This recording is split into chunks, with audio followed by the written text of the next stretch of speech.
धामी और केंद्रीय राज्य मंत्री अजय टम्टा की बैठक में सड़क विकास पर चर्चा। उत्तराखंड में राष्ट्रीय राजमार्ग विस्तार, सड़क सुरक्षा और बेहतर कनेक्टिविटी प्रमुख मुद्दे।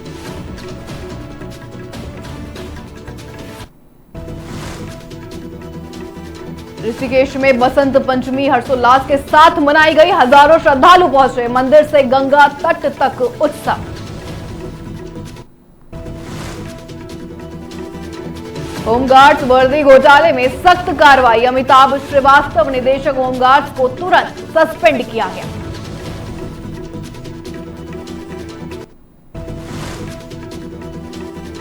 अंकिता भंडारी हत्याकांड सीबीआई जांच की सिफारिश। 12 दिन पहले कोई कार्रवाई नहीं। कांग्रेस प्रदेश अध्यक्ष गणेश गोदियाल ने सरकार पर जताई नाराजगी। भारी बर्फबारी के बीच एसडीआरएफ ने सैकड़ों लोगों को सुरक्षित निकाला। नैनीताल, उत्तरकाशी और टिहरी गढ़वाल में सड़कें बंद, वाहन फंसे।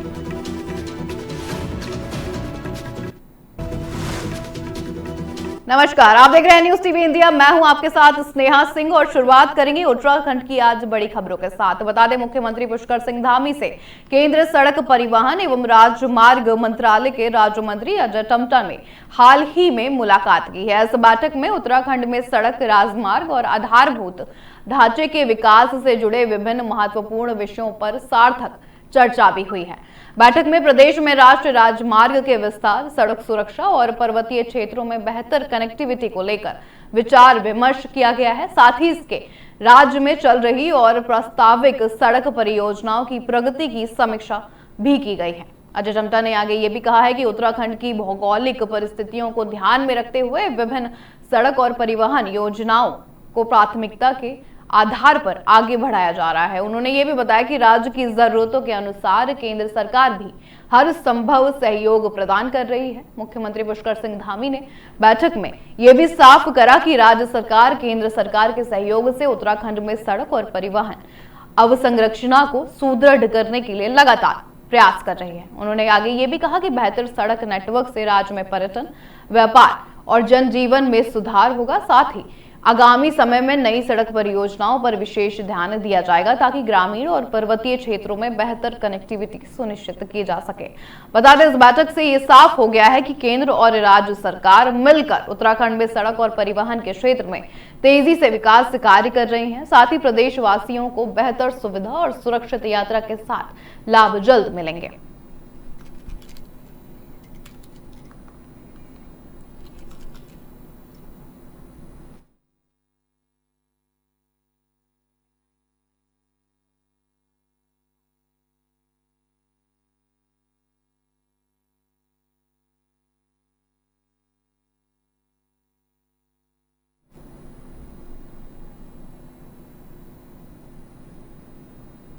रुक करते हैं अगली खबर का। अगली खबर आ रही, बता दें, देहरादून से, जहां शहर के सबसे बड़े बाटलनेक माने जाने वाले आढ़त बाजार की शिफ्टिंग को लेकर अब कार्रवाई तेज हो गई है। मसूरी देहरादून विकास प्राधिकरण यानी आपको बता दें MDDDA इस पूरे मामले में सक्रिय नजर आ रहा है। आढ़त बाजार, तहसील चौक सड़क चौड़ीकरण परियोजनाओं को शहर के लिए बहुत अहम भी माना जा रहा है। इस परियोजना के पूरा होने से न केवल यातायात आसान होगा बल्कि बाजार क्षेत्र की सुदृढ़ता भी आगे बढ़ेगी। बता दें, MDDDA की ओर से प्रभावित दुकानदारों और संपत्ति मालिकों को पूरी साफ सफाई के साथ मुआवजा और जमीन भी दी जा रही है। साथ ही MDDDA के उपाध्यक्ष बंसीधर तिवारी ने यह भी साफ बताया है कि आढ़त बाजार को जहां शिफ्ट किया जाना है उसकी जानकारी व्यापारियों को पहले से ही दी जा चुकी है। उन्होंने आगे ये भी कहा कि मुआवजा बांटने की प्रक्रिया चल रही है। बीच में वकीलों की हड़ताल के कारण काम कुछ समय के लिए जरूर रुका था, लेकिन अब मुआवजा और रजिस्ट्री का काम फिर से शुरू हो गया है। कुछ व्यापारियों ने खुद ही अपनी दुकानों को तोड़ना भी शुरू कर दिया है। बता दें, शिफ्टिंग के लिए ली जा रही जमीन की रजिस्ट्री PWD के नाम कराई जा रही है, साथ ही ताकि आगे सड़क चौड़ीकरण का काम आसानी से हो सके। देखिए, आढ़त बाजार जहां शिफ्ट किया जाना है व्यापारियों को भी हमारा बन गया है और इसमें हमारा मुआवजा वितरण की कार्रवाई चल रही है। बीच में चूंकि जो अधिवक्ता गण उनकी हड़ताल चल रही थी तो हमारा काम रुक गया था।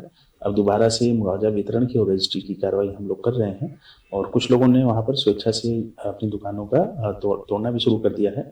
और जो वहाँ पर जमीन हम ले रहे हैं वो सीधे हम पीडब्ल्यूडी के नाम से रजिस्ट्री करा रहे हैं ताकि भविष्य में पीडब्ल्यूडी उस रोड का चौड़ीकरण करे।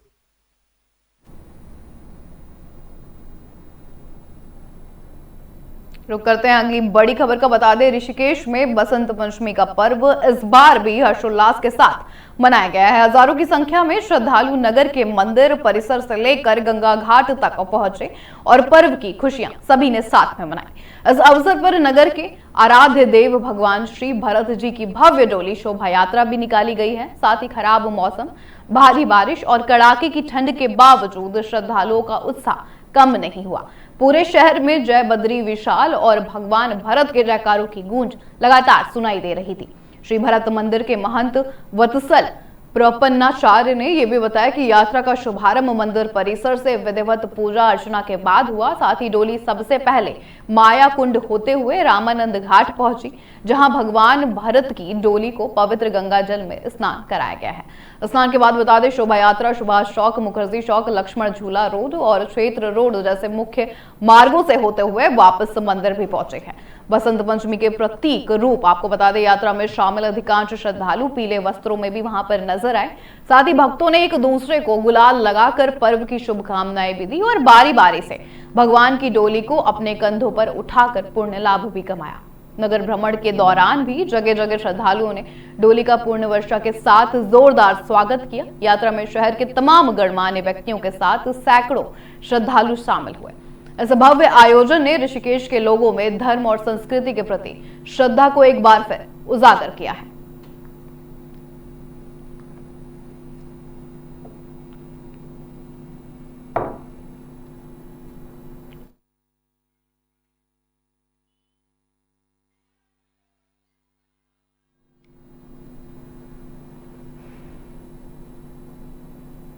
चलिए रुक करते हैं अगली खबर का। बता दें, उत्तराखंड में एक बार फिर भ्रष्टाचार के खिलाफ सख्त कार्रवाई देखने को मिली है।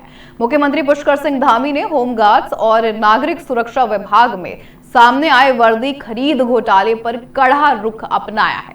इस मामले में निदेशक होमगार्ड डिप्टी सीएम कमांडेंट बता दें अमिताभ श्रीवास्तव को तुरंत सस्पेंड कर दिया गया है। साथ ही पूरे मामले की जांच के लिए संयुक्त जांच समिति बनाने के अब निर्देश भी दे दिए गए हैं। ये मामला आपको बता दें, वित्तीय साल 2024-25 और 25-26 के दौरान होमगार्ड्स के लिए वर्दी सामग्री की खरीद से जुड़ा हुआ है। आरोप है कि टेंडर प्रक्रिया में नियमों का पालन नहीं किया गया और पैसों से जुड़ी गड़बड़ियां लगातार हुई हैं। महानिदेशक होमगार्ड और नागरिक सुरक्षा विभाग की रिपोर्ट में टेंडर प्रक्रिया में साफ सफाई की कमी और नियम तोड़ने की बात भी सामने आई है।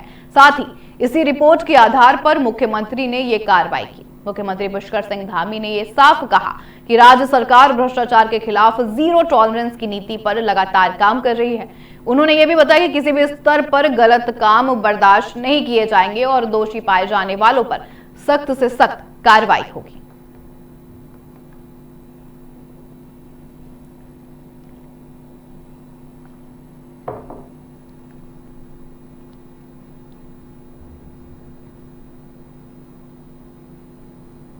मुख्यमंत्री पुष्कर सिंह धामी की तरफ से अंकिता भंडारी हत्याकांड की सीबीआई जांच की सिफारिश की गई थी, लेकिन अब तक आपको बता दें केंद्र सरकार द्वारा इसके आगे की कार्रवाई की कोई जानकारी नहीं दी गई है।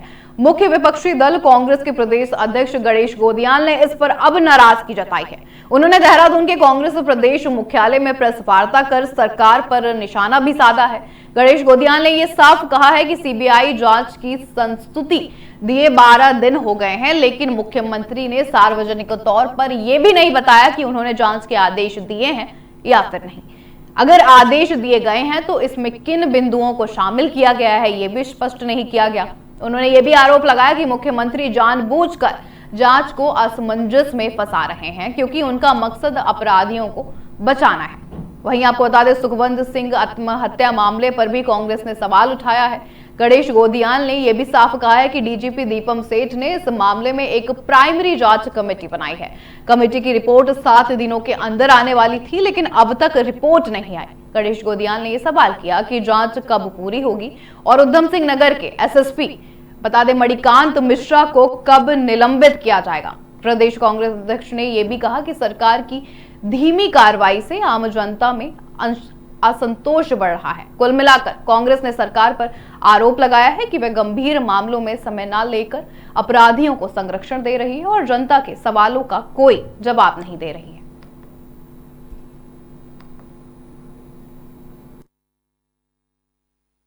प्रेस कॉन्फ्रेंस के माध्यम से 3 बातें सरकार के सामने रखी हैं। नंबर 1 बात कि सरकार ने और खास करके मुख्यमंत्री जी ने ये कहा था कि हम सीबीआई जांच करा रहे हैं। आज उसको 12 दिन के करीब समय हो गया है, लेकिन अभी तक भी मुख्यमंत्री जी ने वो सीबीआई जांच को सार्वजनिक नहीं किया कि उन्होंने जांच के आदेश कर दिए या नहीं किए, और अगर किए हैं तो किन बिंदुओं को उसमें शामिल किया गया है।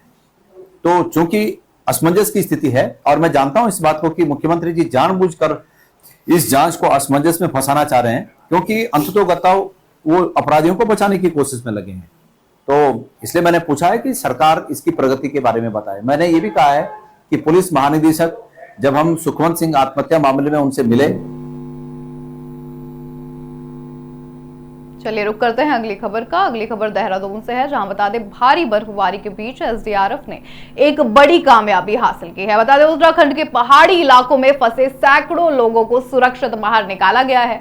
ये भी नैनीताल, उत्तरकाशी और टिहरी गढ़वाल के ऊंचाई वाले क्षेत्रों में रात भर हुई बर्फबारी से कई सड़कें बंद हो गई थी। इस कारण कई वाहन और यात्री रास्ते में फंस गए थे, जिसके बाद रामगढ़, मुक्तेश्वर और बता दें धानुशुली बैंड क्षेत्र में एसडीआरएफ ने तुरंत मोर्चा संभाला। बर्फ में फंसे दर्जनों वाहनों और यात्रियों को सुरक्षित बाहर निकाला गया है। धानुचुली बैंड में जेसीबी की मदद से सड़क से बर्फ हटाई गई और करीब 20 से 25 वाहन सुरक्षित बाहर निकाले गए हैं। साथ ही आपको बता दें वही टिहरी जिले के घनसाली क्षेत्र में मयाली रोड पर शादी से लौट रहे 8 लोग बर्फ में फंस गए थे। एसडीआरएफ की टीम ने उन्हें वाहन सहित सुरक्षित स्थान पर भी पहुंचाया है।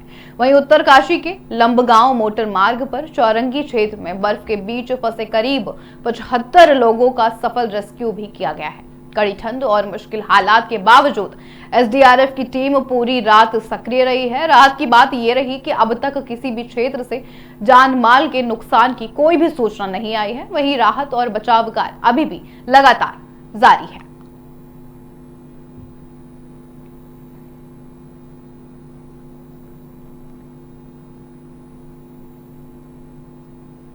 चलिए रुक करते हैं अगली खबर का। मौसम विभाग की भविष्यवाणी एक बार फिर सही साबित हुई है, और ये इसलिए कह रहे हैं क्योंकि उत्तराखंड में मौसम ने अचानक करवट ले ली है। जिले भर में कड़ाके की ठंड पड़ रही है, जिससे लोगों की परेशानियां भी बढ़ गई हैं। ठंड को देखते हुए प्रशासन भी पूरी तरह सतर्क नजर आ रहा है। साथ ही जिलाधिकारी के निर्देश पर नगर पालिका द्वारा आम लोगों के लिए कई जरूरी इंतजाम भी किए गए हैं। नगर पालिका गोपेश्वर के अधिशासी अधिकारी बता दें अनिल पंत ने यह भी बताया है कि ठंड से बचाव के लिए शहर के अलग अलग हिस्सों में अलाव की व्यवस्था भी की गई। कुल 9 सार्वजनिक स्थानों पर अलाव जलाए जा रहे हैं ताकि राहगीरों और जरूरतमंद लोगों को राहत मिल सके। इसके साथ ही ठंड से बचने के लिए गरीब और जरूरतमंद लोगों को कंबल भी वितरित किए गए हैं। रात में खुले में रहने वाले लोगों के लिए रैन बसेरों में भी सही व्यवस्थाएं की गई। साथ ही प्रशासन का ये साफ कहना है कि ठंड के मौसम में किसी को परेशानी ना हो, इसके लिए आगे भी सभी जरूरी कदम उठाए जाएंगे। साथ ही लोगों से ये भी अपील की गई है कि वो ठंड से बचाव करें और जरूरतमंदों की लगातार मदद करें।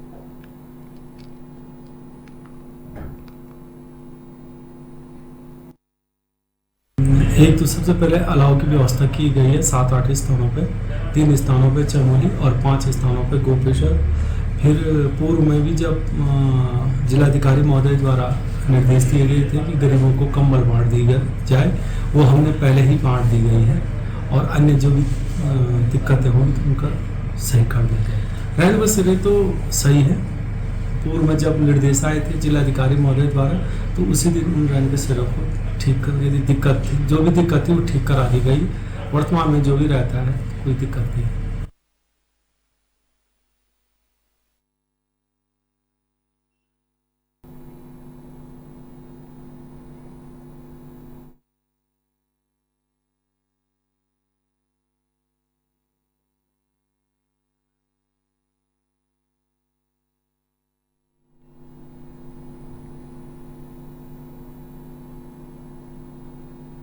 चलिए रुक करते हैं अगली खबर का। आखिरकार बता दें, उत्तरकाशी जिले में भी मौसम ने करवट ले ली है। लंबे समय से साफ मौसम के बाद अब ठंड ने फिर से अपनी मौजूदगी दर्ज करा दी है। यमुनोत्री धाम सहित जिले के ऊंचाई वाले इलाकों में हल्की बर्फबारी शुरू हो गई है। बता दें, पहाड़ों पर गिरती बर्फ से इलाके में ठंड काफी बढ़ गई। वहीं निचले इलाकों में बादल छाए हुए हैं लगातार और ठंडी हवाएं भी चल रही हैं। मौसम में आए इस बदलाव से लोगों की दिनचर्या पर भी असर पड़ा है। सुबह और शाम के समय ठंड ज्यादा महसूस की जा रही है। साथ ही लोग गर्म कपड़ों का सहारा लेते हुए भी अब नजर आ रहे हैं। वहीं ऊंचाई वाले इलाकों की बात करें तो बर्फबारी से पहाड़ों की खूबसूरती और बढ़ गई है। हालांकि प्रशासन ने लोगों से सावधानी बरतने की भी अपील की है। खास तौर पर पहाड़ी रास्तों पर सफर करने वालों को सतर्क रहने को कहा गया है। मौसम विभाग के अनुसार आने वाले दिनों में ठंड और बढ़ सकती है। ऐसे में लोगों को मौसम को देखते हुए जरूरी सावधानी बरतने की सलाह दी गई।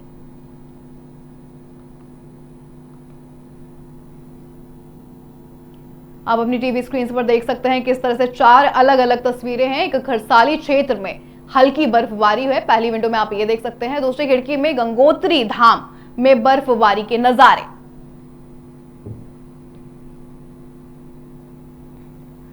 तीसरी खिड़की में यमुनोत्री धाम में हल्की बर्फबारी साफ नजर आ रही है और चौथी खिड़की में हर्षल क्षेत्र में भी बर्फबारी के नजारे साफ देखने को मिल रहे हैं।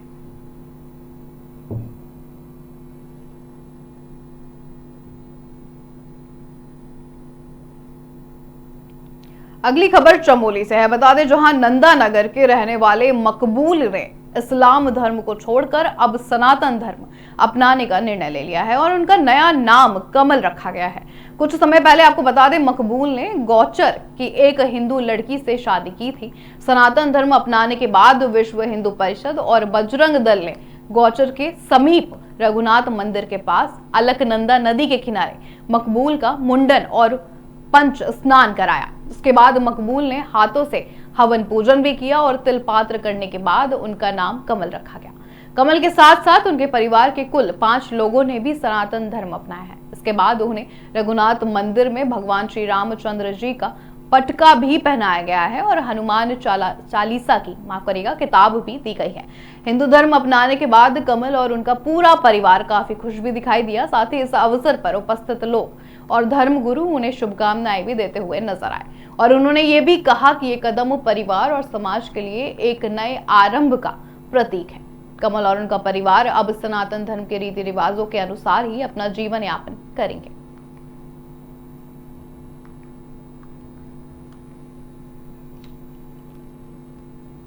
तो यह है चमोली में सनातन की घर वापसी, जहां कमल नाम के युवक ने अपना धर्म परिवर्तन कराया है, सनातन धर्म अपना लिया है और उनके परिवार के लोगों ने भी सनातन धर्म में कदम रखा।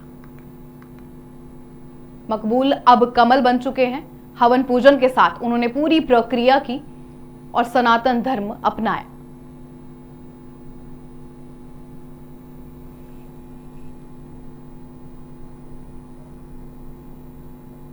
चलिए रुक करते हैं अगली खबर का। अगली खबर आ रही है धनोल्टी से। बता दें, जहां टिहरी गढ़वाल के प्रसिद्ध पर्यटन स्थल धनोल्टी में सीजन की पहली बर्फबारी से मौसम और ठंड बढ़ गई है और पहाड़ों पर सफेद चादर साफ नजर भी आ रही है। बता दें, शुक्रवार से ऊंचाई वाले क्षेत्रों में बारिश और बर्फबारी का दौर जारी है। धनौल्टी, सुरकंडा, देवी, कदूखाल और नाग टिब्बा में हल्की से माध्यम बर्फबारी दर्ज की गई है, जिससे तापमान में गिरावट भी आई है। वहीं बता दें, निचले इलाकों में हल्की बारिश होने से ठिठुरन भी बढ़ गई।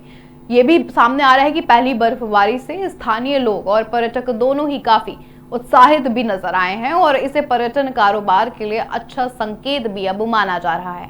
प्रशासन ने सड़क पर फिसलन और अन्य समस्याओं को देखते हुए लोगों से सतर्क रहने की भी अपील की। तहसीलदार, आपको बता दें, बीरम सिंह पंवार ने यह भी साफ करा कि सड़क से बर्फ हटाने और यात्रा को सुरक्षित बनाने के लिए विभाग पूरी तरीके से तैयार है और पर्यटकों से सुरक्षित तरीके से यात्रा करने की भी लगातार अपील की गई है। सामने ये भी आया कि मौसम का ये बदलाव पहाड़ों की सुंदरता को और बढ़ा रहा है और पर्यटक प्राकृतिक नजारों का आनंद भी लगातार ले रहे हैं। इस मौसम में आने वाले पर्यटकों से भी प्रशासन ने सावधानी बरतने और सुरक्षित यात्रा करने का अनुरोध किया है। देखिए खास रिपोर्ट।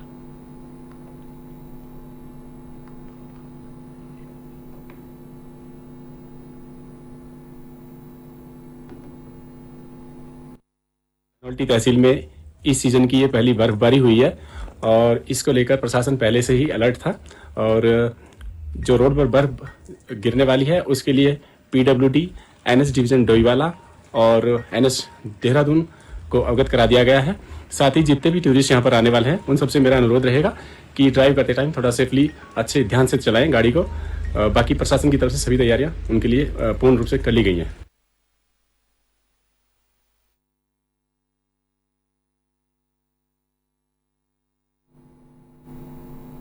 चलिए रुक करते हैं अगली खबर का। पहाड़ों की रानी मसूरी में शुक्रवार सुबह ही जमकर बर्फबारी हो रही है, जिससे पूरा शहर सफेद चादर में ढका हुआ नजर आया।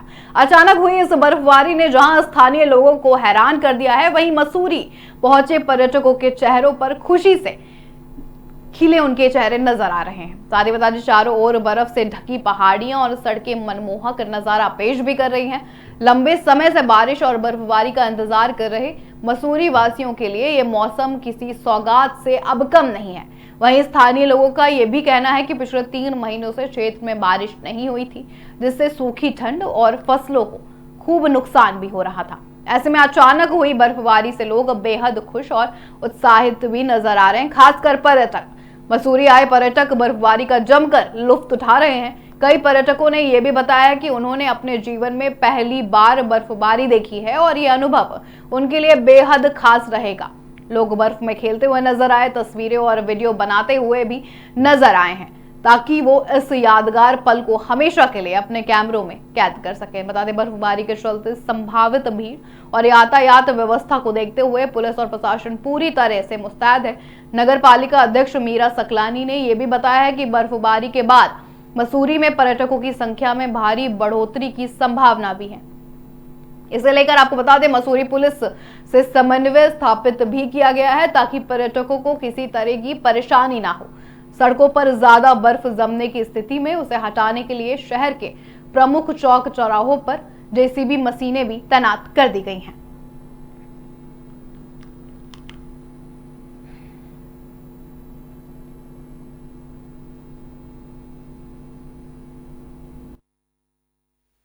देखिए, सबसे पहले तो पूरे शहर वालों को बसंत पंचमी की हार्दिक शुभकामनाएं। और बहुत शुभ दिन है, आज बसंत पंचमी भी है और जिसका हम लोग लंबे समय से इंतज़ार कर रहे थे। आज इस शुभ दिन पे आज यहाँ पे बर्फ़बारी हुई है, ये हमारे लिए एक बहुत अच्छा शुभ संकेत भी है। और आज आप देख रहे होंगे कि जितने भी व्यापारी हैं यहाँ पे और जितने भी होटलियर्स हैं, जितने भी हमारे छोटे बड़े जितने भी व्यापारी हैं, सबके चेहरे खिले हुए हैं। हम लोग बहुत लंबे टाइम से इस दिन का इंतज़ार कर रहे थे और आज वो दिन आ गया है। मुझे उम्मीद है कि इस बर्फबारी में पूरे देश का पर्यटक मसूरी की ओर आकर्षित होगा। और मैं आपके माध्यम से ये संदेश भी देना चाहती हूँ पर्यटकों को कि आप आएँ, आपके लिए मसूरी सुरक्षित है और आप यहाँ मसूरी की वादियों में इस बर्फ का आनंद लें। बहुत ही लंबे समय के बाद मसूरी की हसीन वादियों में आज बर्फबारी का लुत्फ समस्त पर्यटक हमारे नागरिक ले रहे हैं। मैं उन बच्चों को भी बधाई दूंगा जो इस दशक की पहली बड़ी बर्फबारी मसूरी में देख रहे हैं। ये एक ज़माना था जब बहुत बर्फबारी पड़ती थी मसूरी में, लेकिन आज एक फिर 2026 में बहुत अधिक बर्फबारी मसूरी में हो रही है। इसका लुत्फ समस्त पर्यटक नागरिक सभी ले रहे हैं। व्यापारियों के चेहरे खिले हुए हैं, चाहे वो हमारे छोटे व्यापारी हों, हमारे होटल स्वामी हों, हमारे होम स्टे संचालक हो, टैक्सी संचालक हो, मजदूर हो, रिक्शा चालक हो। सबको एक उम्मीद है कि इस बर्फबारी से बहुत भारी मात्रा में पर्यटक आएंगे। देखिए, जैसे मौसम विभाग ने पूर्वानुमान लगाया था इसमें कि बर्फबारी की संभावना है, उसी क्रम में आज बर्फबारी हुई है। तो अतिरिक्त पुलिस बल भी नियुक्त किया गया है और PAC भी नियुक्त की गई है। तो यात्रियों की सुविधा के लिए जो भी प्रयास होगा हमारे स्तर से किया जाएगा। जी कर लिया, मुख्यतः यहाँ पे अब ट्रैफिक की व्यवस्था करनी है हमने शुरुआत में, क्योंकि बर्फ़ अभी कच्ची बर्फ़ है तो ज़्यादा गाड़ियों के आने जाने में कोई दिक्कत नहीं है और ट्रैफिक व्यवस्था सुचारू रहेगी। बाद में अगर जब बर्फ़ जम जाती है सड़क पे, तब गाड़ियों के फिसलने की संभावना रहती है। तो चलिए रुक करते हैं अगली खबर का। अगली खबर है नैनीताल से, जहां बता दें, मंगोली गांव में स्थित सड़क किनारे चसेड़ी रेस्टोरेंट कैफे को लेकर लंबे समय से दो पक्षों के बीच संपत्ति विवाद चल रहा है।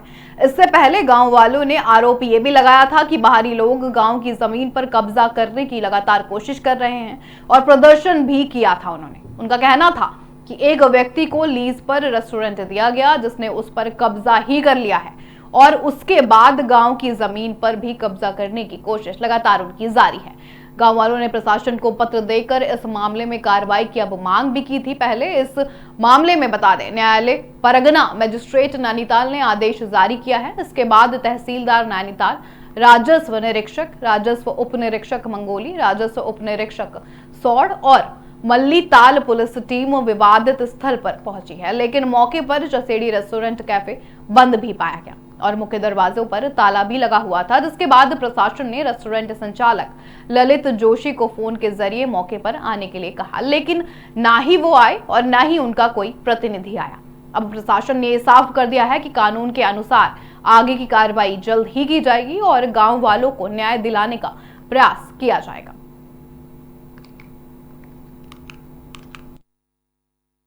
जो ये मामला आया था, इसमें दो पक्षों के बीच विवाद का प्रकरण संज्ञान में आया था, जिसमें पूर्व में भी क्षेत्र में शांति भंग जैसी स्थिति हुई थी।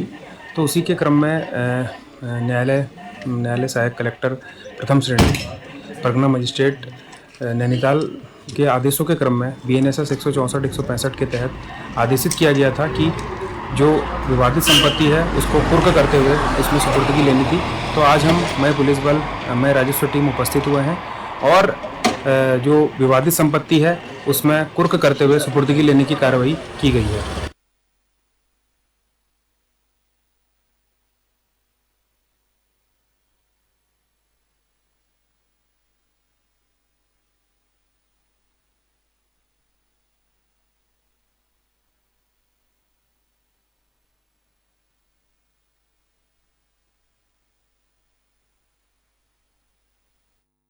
गांव वालों ने अब प्रशासन से गुहार लगाई है कि उनको न्याय मिले। जमीन पर जबरदस्ती कब्जा किया जा रहा है, बाहरी लोग जमीन पर कब्जा लगातार कर रहे हैं, ऐसा गांव वालों का कहना है। इसी पर प्रशासन ने भी साफ किया कि गांव वालों को न्याय दिलाने के लिए जल्द से जल्द कार्रवाई की जाएगी। मालिक को फोन करके बुलाया भी गया था, लेकिन वो उपस्थित भी नहीं हुए, ना ही उनके कोई प्रतिनिधि सामने आए। इस पर प्रशासन ने साफ कर दिया है कि आगे की कार्रवाई अब उसी अनुसार होगी। लंबे समय से बता दें, ये दो पक्षों के बीच ये संपत्ति का विवाद चल रहा था, जिसको लेकर अब प्रशासन ने कड़ा रुख भी अपनाया है।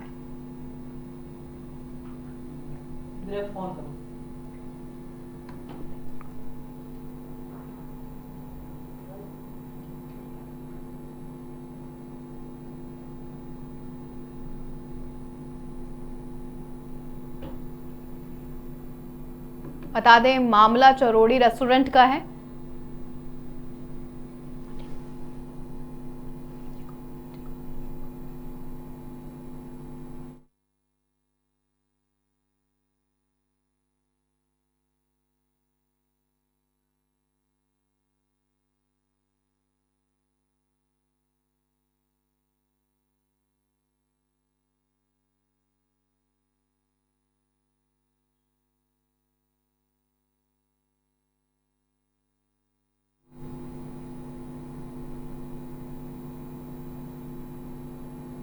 चलिए रुक करते हैं अगली खबर का। अगली खबर सेलाकुई से है। बता दें, जहां बहादुरपुर में नशे में गाड़ी चलाने की वजह से एक बड़ा हादसा हो गया। यह भी बताया जा रहा है कि नशे की हालत में बुलेरो चला रहे चालक ने नियंत्रण खो दिया था और आटा चक्की की दीवार में जोरदार टक्कर मार दी। ये टक्कर इतनी भीषण थी कि वाहन घर के अंदर तक घुस गया। बता दें, इस दर्दनाक हादसे में घर के अंदर मौजूद एक महिला और उसका 1.5 साल का मासूम बच्चा गंभीर रूप से घायल भी हो गया है। उन्होंने तुरंत अस्पताल में उनको भर्ती भी कराया गया है, जहां उनकी हालत नाजुक बताई भी जा रही है। वहीं मौके पर आपको बता दें, मौजूद लोगों के अनुसार हादसे के समय बुलेरो चालक नशे में था। इस घटना के बाद इलाके में अब आक्रोश का माहौल है और स्थानीय लोग दोषी मालिक के खिलाफ सख्त कार्रवाई की मांग भी कर रहे हैं। बोल रहे हैं निष्पक्ष जांच हो और घायलों को उचित मुआवजा देने की भी लगातार मांग उठ रही है। सूचना मिलते ही पुलिस मौके पर पहुंची और मामले की जांच शुरू कर दी गई है। साथ ही आपको बता दें, लोगों के बयान भी दर्ज किए जा रहे हैं। पुलिस का साफ कहना है कि जल्द ही दोषी चालक को गिरफ्तार कर कानूनी कार्रवाई आगे की जाएगी। वहीं प्रशासन ने लोगों से यह भी अपील की है कि हादसे वाली जगह पर सतर्क रहें और घायलों की मदद के लिए तुरंत मदद उपलब्ध कराएं।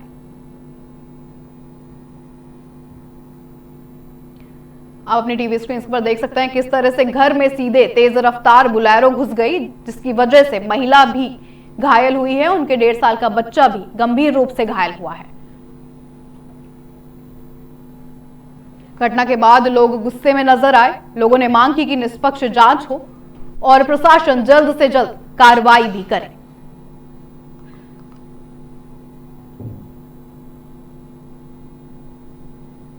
चलिए रुक करते हैं अगली खबर का। आज पूरे देश में मां सरस्वती की आराधना का पवित्र पर्व बसंत पंचमी बड़े उत्साह और धूमधाम के साथ मनाया जा रहा है। इसी कड़ी में विकास नगर के सरस्वती शिशु विद्या मंदिर इंटर कॉलेज बाबूगढ़ में भी बसंत पंचमी के दिन विशेष कार्यक्रम का आयोजन किया गया। स्कूल के बच्चों ने इस मौके पर रंगारंग कार्यक्रम प्रस्तुत किए और मां सरस्वती की महिमा का गुणगान भी किया है। कार्यक्रम की शुरुआत बता दें सरस्वती वंदना से की गई और इसके बाद बच्चों ने मां सरस्वती की पूजा अर्चना भी की।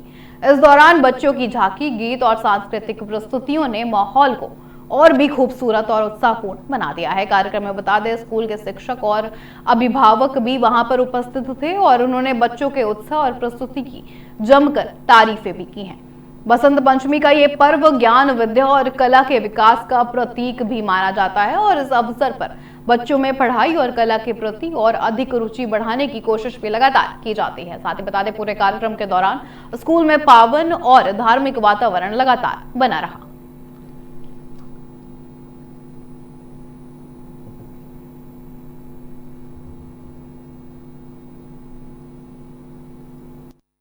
आज सरस्वती विद्या मंदिर के लिए बहुत ही प्रसन्नता का विषय है, क्योंकि आज हम मां शारदा के जन्म जयंती के उत्सव को वसंत पंचमी के रूप में धूमधाम से विद्यालय में मना रहे हैं। और सबसे अच्छी बात यह है कि उडुपी आश्रम के बहुत ही प्रख्यात ऐसे विद्वान आचार्य जी के द्वारा आज पूरा हवन पूजन का कार्यक्रम किया गया और विधिवत सरस्वती पूजन का कार्यक्रम यहाँ पर किया गया। सर कल्चर प्रोग्राम भी उसमें क्या क्या रहा? हाँ, क्योंकि अपनी परंपराएं रहती हैं। मां सरस्वती की आराधना करने के निमित्त अनेक सांस्कृतिक कार्यक्रमों का आयोजन किया गया। इसमें छोटे छोटे भैया बहनों के द्वारा बहुत सारी ऐसी रंगमंचीय प्रस्तुतियां समर्पित की गई। शेष आज विशेष एक पर्व ये भी है कि वीर हकीकत राय का बलिदान दिवस भी, जिसको सामान्य रूप से लोग जानते नहीं है, लेकिन वसंत पंचमी के दिन ऐसे ही वीर बालक वीर हकीकत राय का बलिदान दिवस भी हुआ, तो उसके उपलक्ष्य में भी उनको श्रद्धा पूर्वक स्मरण करने के लिए विद्यालय में कार्य। मेरे साथ इस बुलेटिन में इतना ही। देश और दुनिया की तमाम खबरों के लिए बने रहिए न्यूज़ टीवी इंडिया के साथ। नमस्कार।